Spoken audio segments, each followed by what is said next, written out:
తెలంగాణ ప్రభుత్వం రైతు భరోసా విధివిధానాలపై అభిప్రాయాలు సేకరించేందుకు ఉమ్మడి జిల్లాల వారీగా సదస్సులు నిర్వహించనుంది. ఈ సదస్సులు ఇవాటి నుంచి ప్రారంభం కానున్నాయి. ఈ రోజు ఖమ్మంలో రైతు భరోసా వర్క్ షాప్లో ఉప ముఖ్యమంత్రి భట్టి విక్రమార్క, మంత్రులు తుమ్మల నాగేశ్వరరావు, పొంగులేటి శ్రీనివాసరెడ్డి పాల్గొననున్నారు.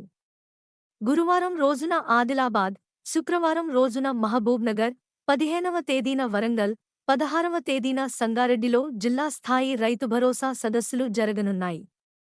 ఈ నెల 18వ తేదీన నిజామాబాద్, 19న కరీంనగర్, 22న నల్గొండ, 23వ తేదీన రంగారెడ్డి జిల్లాలో రైతు భరోసా సదస్సు నిర్వహించాలని నిర్ణయించారు.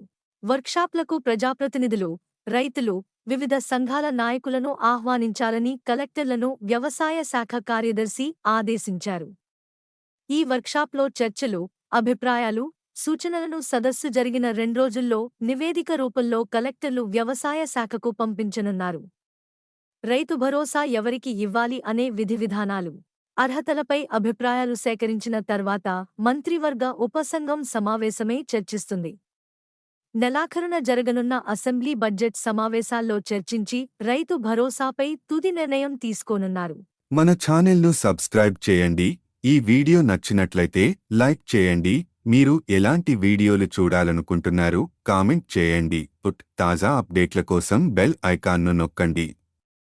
ఈ వీడియోను మీ ఫ్రెండ్స్తో షేర్ చేయండి. మీ సపోర్ట్ను తెలియచేయండి. Thank you.